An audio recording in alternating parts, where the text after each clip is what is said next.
Hey everybody, I have got a great video for you this week. It's gonna blow your mind. Do you remember when you first saw Sixth Sense or The Matrix and you just like, whoa, it freaked you right out? Well, that's what I'm gonna do this week because I'm gonna tell you who you are, and not some kind of sci-fi wicked way, because I am a guy grounded in science.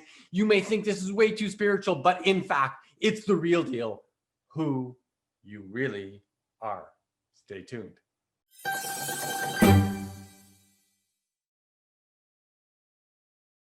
As a coach, public speaker, and best-selling author, I teach topics just like this one all around the world. So stay tuned and I'll give you practical tools that you can use to make both yourself and those around you both happier and more successful. Okay, let's get ready to be freaked out, blow your minds.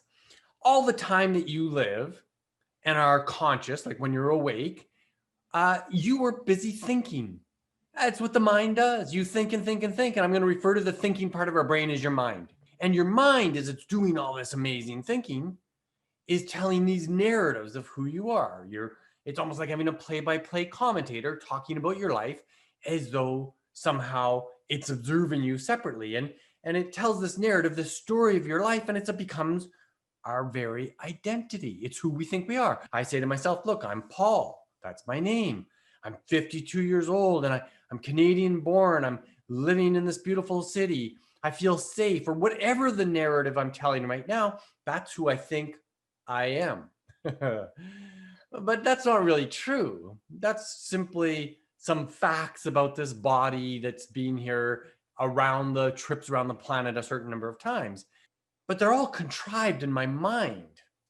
And my mind is just a tool.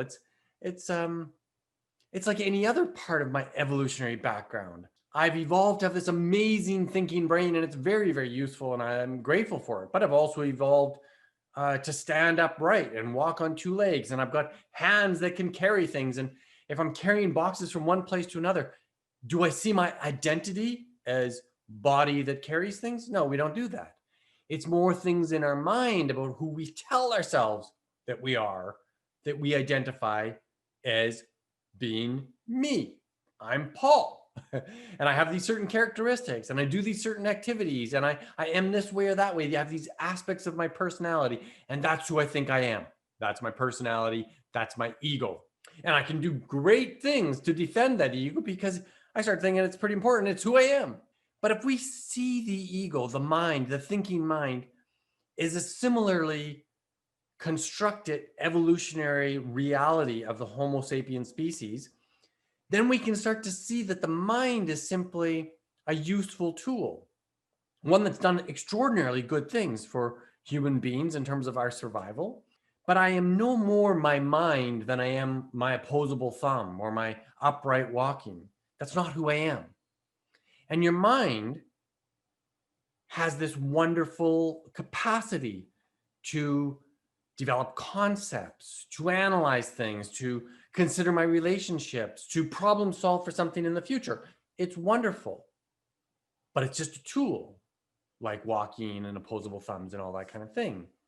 So we are essentially chimpanzees with big brains. That's what we are as a species. But the part that says who you are, who you really are, is the consciousness behind those thoughts. It's the observation or the observer behind the mind. And that's who you really are. And most of the time, because the narrative of our internal voices, our mind, is so loud and so always present, we're rarely aware that it's the observer that's actually watching the game which includes the thoughts in my mind. And when we start to see that observer as separate from the thinker, then we start to get outside of this identity that's tied up with our egos. That's when we have the capacity to see who we really are, the conscious awareness, the observer. That's who you really are. And the trouble, of course, is that because our minds are so busy and we perceive our world through our mind, we often, in fact, 99% of the time, don't differentiate between the observer and the mind. We think the mind is the mind is the mind, and the mind is our ego. And that's who I am. I'm whatever I'm thinking in my mind. I feel this way. I think this way. I think that that guy's a jerk because he cut me off in traffic and I'm angry about it. That's who I am.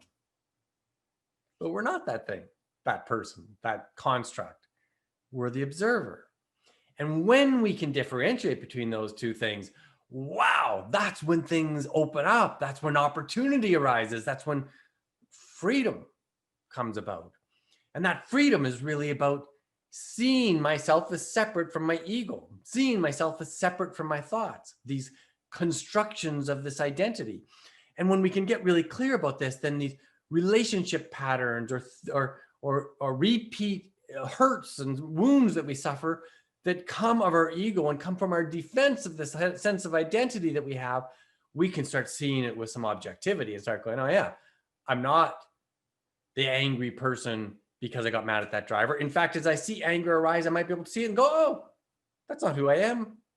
In a moment, I'm going to text from my lover or from my friend saying what a great intention they have for something we're going to do later in the day. And then am I those thoughts and feelings? Did I change identities? Not at all. I'm just the observer. You are just the observer. That's who you really are. And enjoy the freedom that comes in being the person, the being, the presence that can be consciously aware of the ego at work.